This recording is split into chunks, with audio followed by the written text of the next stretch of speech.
पूजना चल लेना भैले मोजियार कैले मोजियार भैले रवि के अवना करे पूजनवा चल लेना काशी बाबा के सुधना करे पूजना चल लेना काशी बाबा के सुधना करे पूजना काशी बाबा के सुधना करे पूजना चल लेना भैया मोजियार भैले रवि के अवना करे पूजना चल लेना करे पूजना चल लेना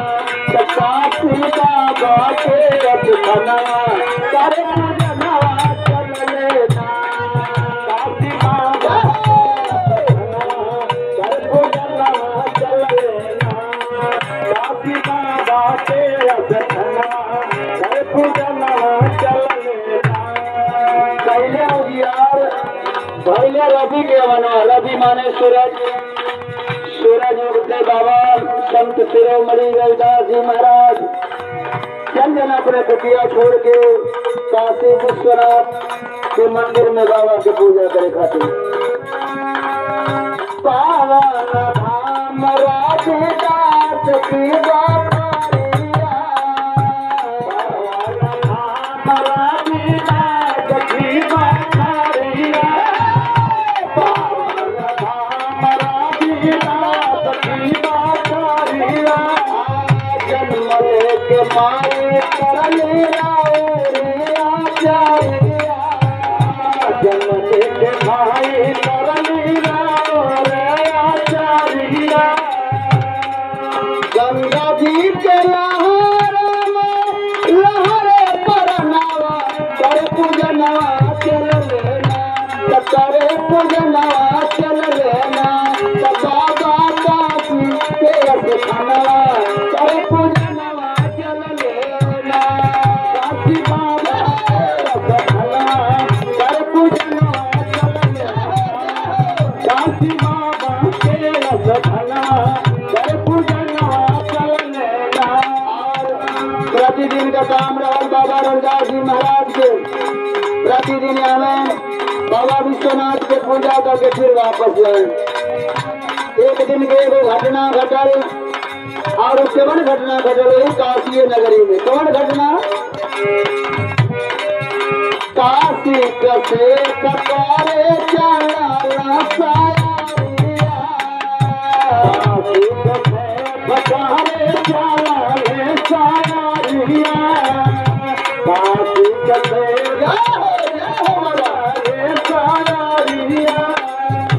काशी नगरी के से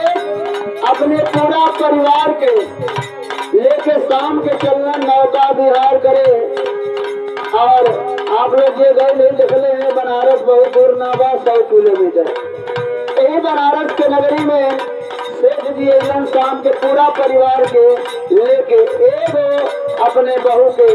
घरे छोड़ के बतिया पूरा परिवार के लोग के लेके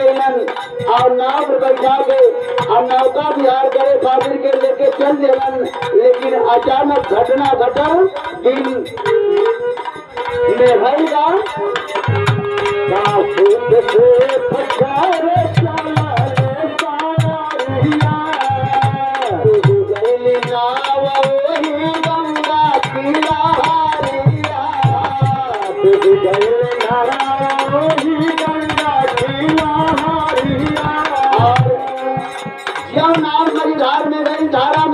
ऐसा हवा के झोंका ऐसा हवा के झोंका कि मल्ला सहित लोग कहना कि मल्ला बड़ा चालू होला ना अगर डूब रही तो मल्ला टूट के भाग गए हैं। लेकिन मल्ला सहित सब लोग डूब गए, केहू ना बचल ना हवा की झोंका में पलटी मार गई और सब लोग डूब गए एक के साथ। डूब गई नाव वही गंगा की लहरिया, डूब गई नाव वही गंगा की लहरिया। परिवार साथ उन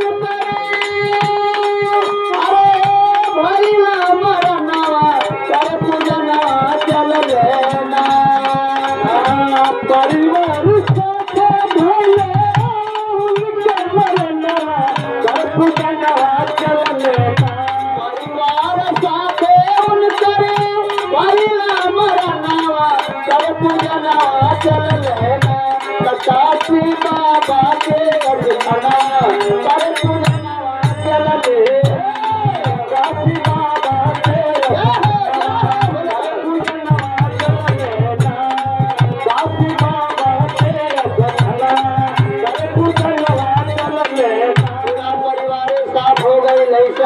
का नाम बेटा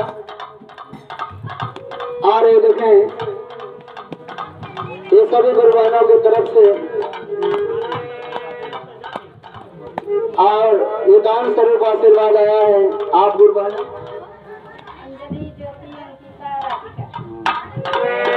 अंजलि ज्योति अंकिता और राधिका गुरुवान इन लोगों की तरफ से 21 रुपए का दान स्वरूप आशीर्वाद महादेव महेश्वर श्री गुरु दया करें बाबा संत सहयोग मणि रविदास जी महाराज इन लोगों के नाम पर दया करें वह संत का आशीर्वाद लगे जय हो बाबा भोलेनाथ। आप पूरा परिवार डूब के मर गए नौका बिहार में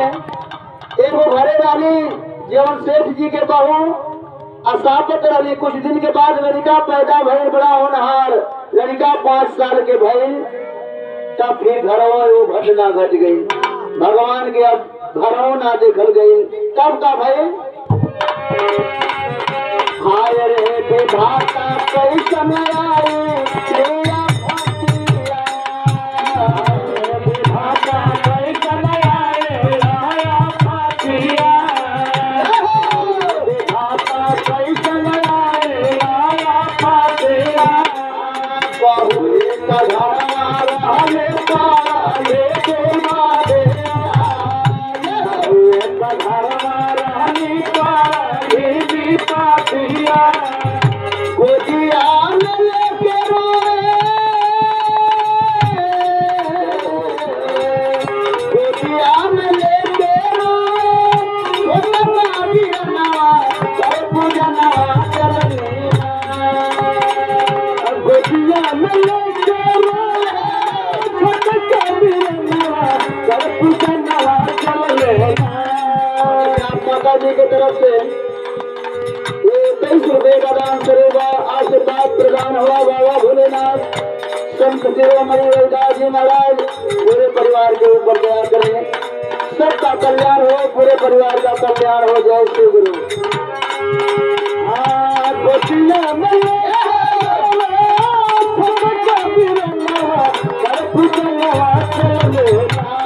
काशी बाबा के रसखाना कर पूजनवा चल लेना काशी बाबा के रसखाना कर पूजनवा चल लेना समय 8 बजे बिराल बाबा विश्वनाथ जी के मंदिर से पूजा करके रविदास जी महाराज आवा कर देखलन की रास्ता में बड़ा मजमा लगल बा लोगन से पूछे लगल हे भैया का बात है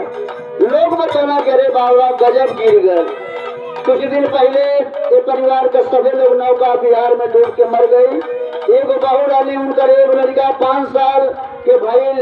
और वो आज दुनिया से चल गई कितना बढ़िया गजब गिर गए बाबा संत न रहला रविदास जी महाराज कने हम के देखे डालो धीरे धीरे भीड़ के चीरत बाबा संत शिरोमणि रविदास जब सेठानी के सामने पड़लन तो जब सेठानी डाली अपने लड़का के भुइया सुता के आया के बाबा के चरण पकड़ के रोए लगली कहने धन्य हो बाबा आप हमारी ये मुसीबत में आ गई अगला के ऊपर दया करा बाबा रो करी और रविदास जी महाराज के चरण पकड़ने वाली बाबा के चरण भाई के रोए लगली रानिया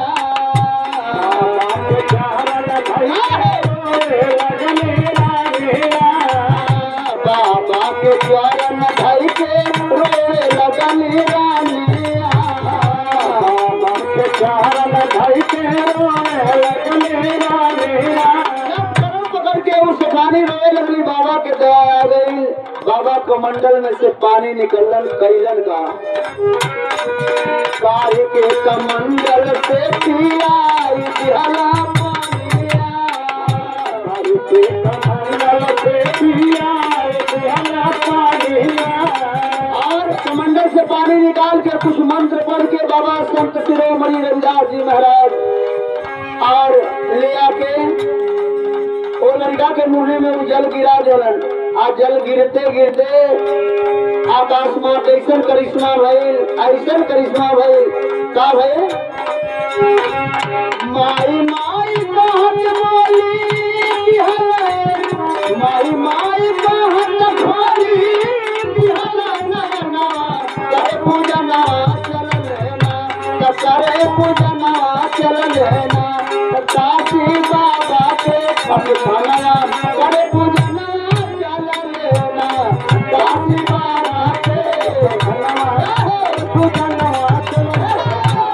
काशी बाबा के करे पूजना चल लेना। और देखें 101 रुपये का दान करेंगे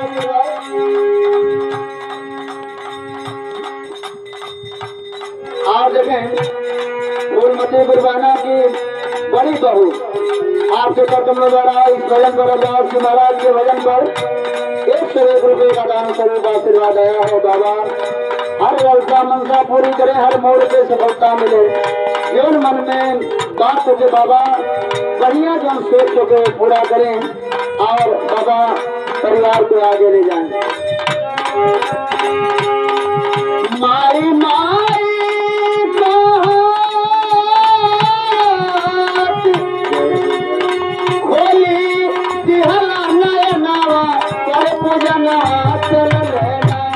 काशी बाबा के अपना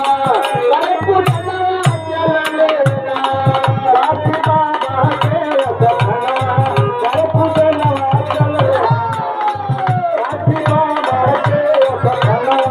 करे पूजना चल लेना। और जब मुंह में कमंडल से पानी निकाल के वो लड़का के डलन सूट के बैठ गए और माई माई का अपने माई का गला पकड़ के रोए लगल। माई बड़ी नींद बढ़िया लागल रही। माई के हमारी ने जाना चाहती कि तू कितना बढ़िया नींद में सुख कल बेटा। अरे बाबा के कृपा भइल के हम दोबारा तो के पा गई। और शेखानी बाबा के गोर धके रोवा तारी के गोर बात कहने का मन हरसाई पूर्व भगत न होई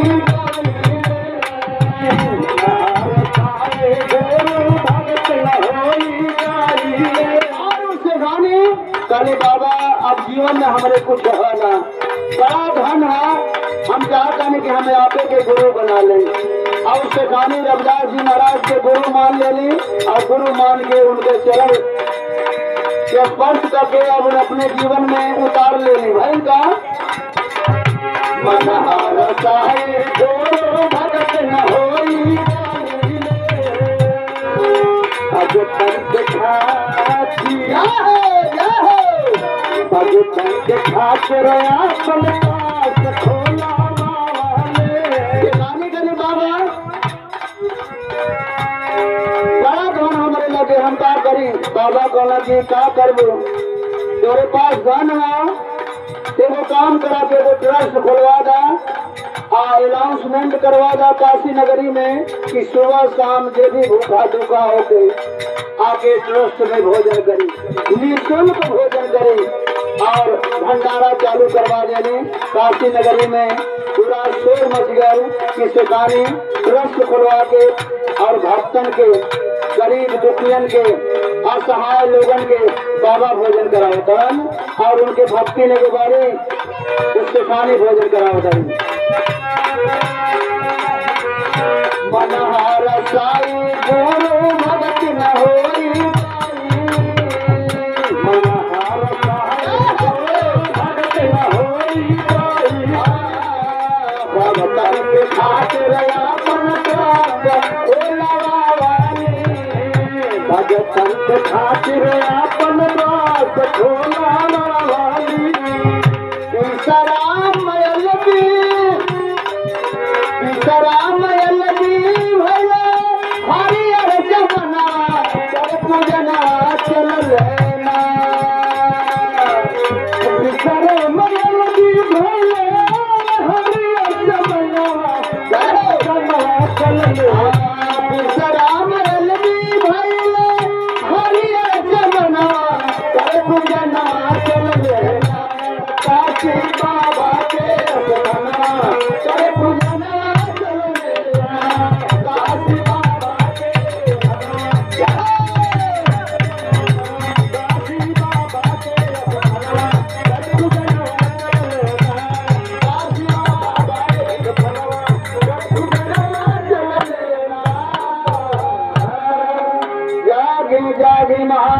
मैया भवानी की जय। दया करें गुरु महादेव। हर हर